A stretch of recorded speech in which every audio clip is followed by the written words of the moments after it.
అమ్మ మంగళగిరికి సంబంధించి ఎలా ఉండబోతుంది ఈసారి? గతంలో లోకేష్ గారు అడిగారు ఒక అవకాశం ఉంటే నేను అభివృద్ధి చేస్తా అన్నారు, కానీ నమ్మలేదు ప్రజలు, ఓట్లు వేయలే. ఆర్కే గారిని నమ్మారు. ఎందుకంటే ఇక్కడ నేను మంగళగిరిలో నేను మా అన్నకి చెప్పుకుంటాను, మంగళగిరి చాలా అభివృద్ధి చేస్తానంటే ప్రజలు నమ్మారు, ఓట్లు వేశారు. ఈ రోజున ఒక బీసీ మహిళని తీసుకొచ్చి ఈ బీసీ మహిళని నిలబెట్టామంటున్నారు. ఏంటి లోకేష్ గారికి అవకాశం ఉందా, లేకపోతే ఇక్కడ ఉన్నటువంటి బీసీ మహిళకు అవకాశం ఉందా? నేను మంగళగిరి కాన్స్టిట్యున్సీలో కొల్లకొండలో ఉంటానండి.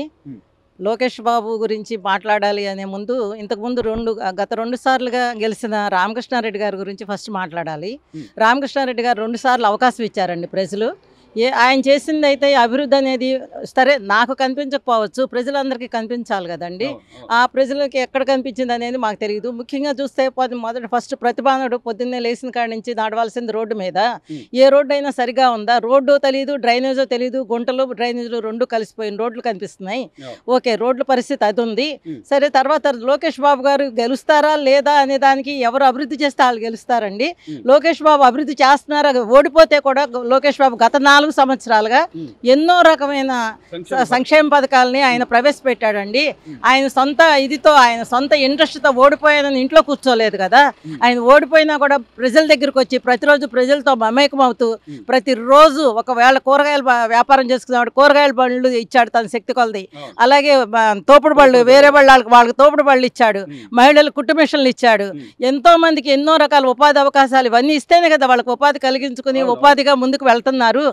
ఆయన పదవి లేకుండానే ఓడిపోయిన పరిస్థితుల్లోనే ఆయన ఇవన్నీ చేశారు. అటువంటిప్పుడు రేపు గెలిపిస్తే ఆయన ఇంతకు 10 చేస్తారు కదండి. కూడా చెప్పారు మేడం, అంటే ఇక్కడ నాకు 1500 కోట్లు ఇస్తా అన్నాడు మా జగన్మోహన్ రెడ్డి గారు, దాన్ని నమ్మి మేము ఇక్కడే అభివృద్ధి చేస్తాను అనుకున్నాను, కానీ రూపాయి కూడా ఇవ్వలేదని చెప్పి ఆయన పార్టీకి పదవికి రాజీనామా చేసి షర్మిల గారి పార్టీలో చేరాడు. మళ్ళీ ఇప్పుడు షర్మిల గారి పార్టీ నుంచి మళ్ళీ వెనక్కొచ్చి ఇప్పుడు బీసీ మహిళలను గెలిపించని అంటున్నాడు. అంటే ఇన్ని మాటలు చెప్పే వ్యక్తిని నమ్ముతారా జనాలు? రామకృష్ణారెడ్డి గారికి జగన్ బాబు గారు డబ్బులు ఇచ్చారా లేదా అనేది తెలుసుకునే కదా వెనక్కి వచ్చాడు. మరి మళ్ళీ అయితే కోట్లు ఇస్తే మళ్ళీ అటు వెళ్ళిపోయారా? లేదు, షర్మిల కోట్లు ఎవరు ఇస్తే ఎటు వెళ్ళారు? ఎవరు ఎట్టిచ్చినా కూడా వాళ్ళు చేసే టైంలో అయితే వాళ్ళు అభివృద్ధి చేయలేదండి. రామకృష్ణారెడ్డి గారికి అవకాశం ఇచ్చారు ప్రజలు, 2 సార్లు ఇచ్చారు, ఒకసారి ఇచ్చారు.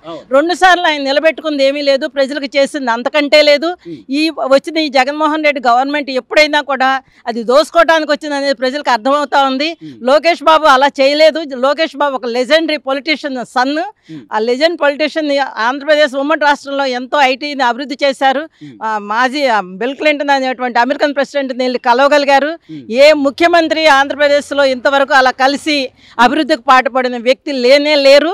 అది ఒక చంద్రబాబు నాయుడు గారికి సాధ్యమైంది.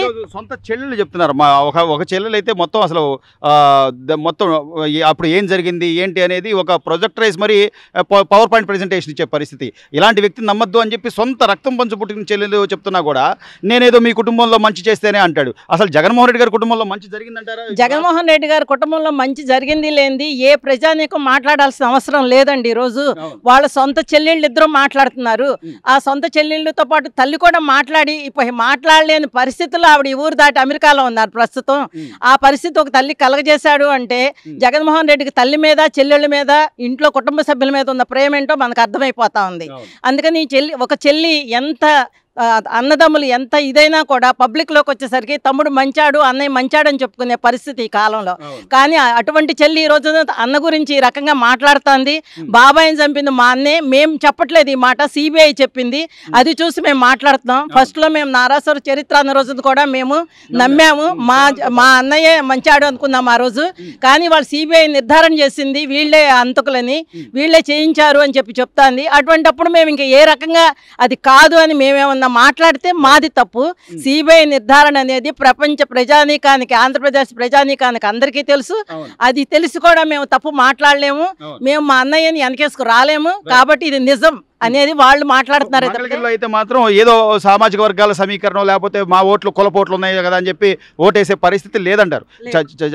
ఇక్కడ లోకేష్ గారు గెలుపు అవకాశాలు ఎలా ఉన్నాయి అంటారు? లోకేష్ గారు ఖచ్చితంగా గెలుస్తారండి. లోకేష్ గారు ఇందాకే చెప్పారు, లోకేష్ అనే వ్యక్తి ఓడిపోయినా కూడా ఇంట్లో పడుకోకుండా ప్రజల మధ్యలోకి వచ్చి ప్రజా సంక్షేమం కోసం గత 5 సంవత్సరాలుగా పాటు పడతానే ఉన్నారు. ఆయన వల్ల ఆయన ఉపాధి పథకాలన్నీ ప్రజలకు దగ్గరగా చేరుస్తున్నారు. అన్నిటికంటే మనిషి ఆరోగ్యంగా ఉండాలి, మనిషి మనుగడ ముందుకు వెళ్ళాలి అని తెలుసుకుని ఆయన ఉచిత వైద్య సౌకర్యం కూడా కల్పించారు మంగళగిరి ప్రాంతాల్లో. ఆ రకంగా వైద్యం అందించారు అంటే ఒక మానవుడికి అంతకంటే మించి కావాల్సిందే ఉందండి. ఆరోగ్యం కోసం వైద్యం అందించారు, బ్రతుకు తెరువు కోసం పరిశ్రమలు తెస్తాడు ఆయన. ఎందుకంటే ఒక లెజెండరీ కొడుకు ఆయన తెచ్చాడు, ఆంధ్రప్రదేశ్ అభివృద్ధి చేస్తాడు. అటువంటి వ్యక్తి మంగళగిరిలో ఐటీ తేలేరా అండి? ఖచ్చితంగా తెస్తాడు లోకేష్ బాబు. లోకేష్ గెలిపైతే కన్ఫామ్ అండి. ప్రజలందరూ నేను అంటాం కాదండి, ఎవరిని కదిలిచ్చినా కూడా ఇచ్చిన కాలం అవకాశం ఇచ్చామమ్మా.